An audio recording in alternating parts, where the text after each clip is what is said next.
Everybody, Andy here again. Well, a few days off work, so I thought, what better place to come than down here? If I look behind me, I know I've been to this sort of area before, but there behind me are the Seven Sisters. I'm over here just coming to the East Sussex coastline, one of the most iconic sort of areas. If you ever see pictures of the sort of East Sussex or Sussex coastline, or even English countryside or something, this sort of view, or one very similar to it, taken usually just a little bit further along the coast, is one that you usually see. So I'm going to have a wander along here, probably going to record a couple of vlogs, because what better place to come and have a think out in the wide open spaces. The sea's just over here, obviously, as you can see, the sea's just over there as well. I'm going to show you a bit of this erosion that I've noticed, because I've been here before and mentioned it, but it seems to have got a lot worse, and I'll point it out to you very, very shortly. Well, I was talking about erosion, and if I look just down here, you might see a very small part of it. That's a sort of some indication, but if I sort of pan up here, looking, this is, we've just gone past Eastbourne, in case anyone's interested. It's about sort of, I'm about 20 odd miles from home, I suppose, looking towards Brighton, which is the other side of that sort of hill in the distance there, about another 5 or so miles from there.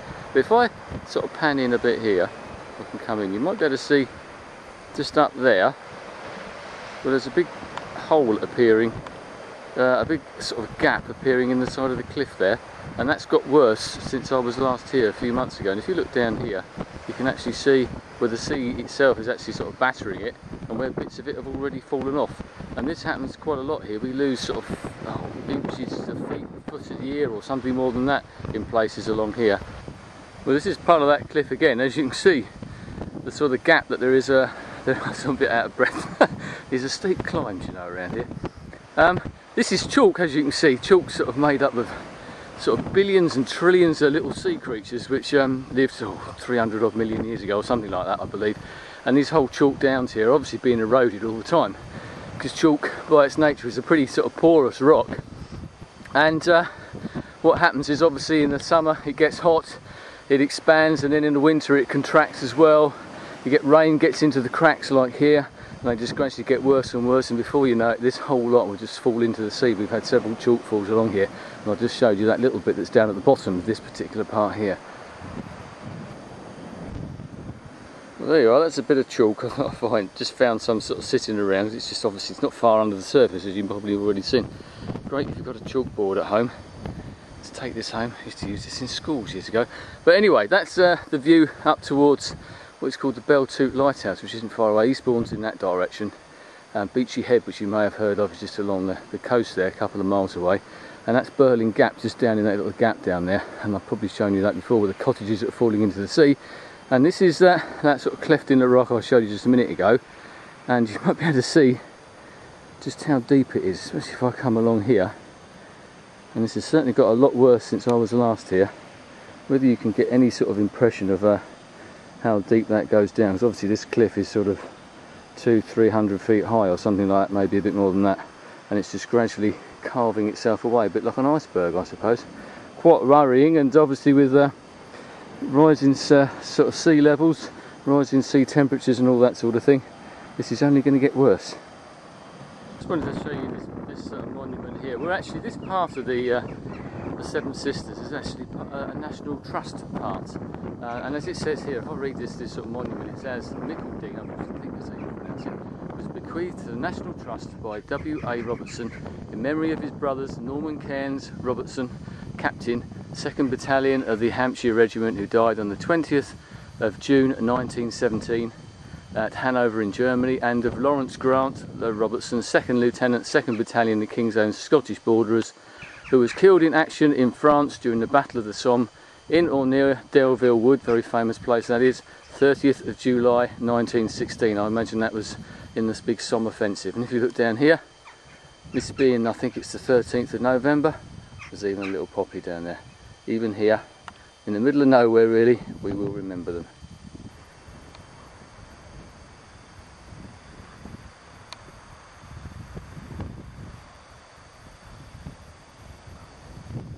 Talking about the poppy there, and that's obviously the English Channel, and about sort of 50 miles away in that direction is France. If I pan round here, the weather's closing in, so as per usual the rain is on its way, as you can see, coming in from the sort of Brighton area, which is over there. I'll walk up the hill. look inland, you might be able to see some of the sort of downland and that we've got here as well. As you see, it's very open. Here come some of the cattle that we get around here, because this is farmland as well as sort of open land as well. We've got a lot of sheep, as I mentioned earlier on. And if I come along here, you can see the some of the other sisters and that appearing into the distance there. I'm not sure how far I'm going to walk today. I just thought I wanted to come out and get a bit of fresh air, and the wind's certainly getting up, as you might be able to hear already. Birds love it around here. You can see those crows there. Have to be careful where you're walking when you're carrying the camera, because it's sort of, I don't want to drop sort of 500 metres into there, or 500 feet should I say, down into the English Channel, which I'm sure is a bit cold this time of year. Onwards and downwards maybe. I thought I'd just show you this bit here, one of the headlands. So they've all got names, Brows and something, I don't know which one. I know the last one's called Haven Brow. But you might be able to see in here, apart from the sort of seagulls that sort of nest on the cliffs here, you might be able to see something just in there. But also the lines in the chalk itself, you might be able to see little sort of black lines going across in sort of regular intervals all the way down. And that's obviously when, as I said, it's made up of sea creatures, is the chalk and the downs here, the cliffs, call them what you will. And obviously they were laid down in layers. And they are sort of layers of pebbles or shells that you can see as you get close. And there are places further along, I might have shown you before, you can actually get right up to the bottom of the cliffs, and they're quite impressive.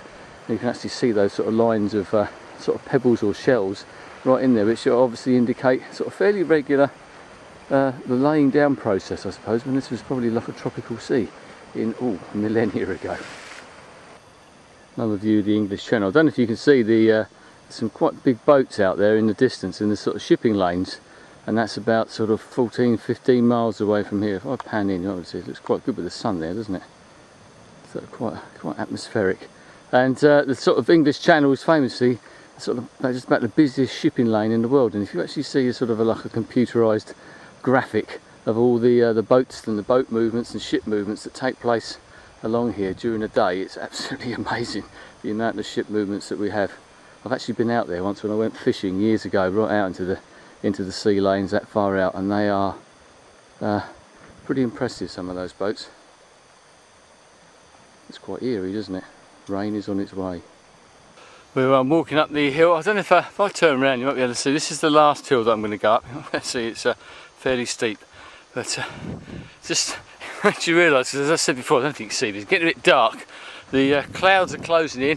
Hopefully I'm not going to get caught out here, because it's not the sort of place you want to get caught out in the rain, really. But as I said before, the sea does look good, doesn't it? So even if you can't see me, you can see the sea. Going up this hill, it amazes me. Obviously I've been over here several times, love this sort of area. And you think, this is the last one, this is the last little stretch. And it never is. There's always another hill to climb. You think, am I going to bother with this one? I was just thinking that, do I really want to go all the way? And I thought, no, one of my sort of favourite places, hopefully just over this hill. And although I'm a bit fitter than I have been for a while, this is still hard work, you know. Oh dear.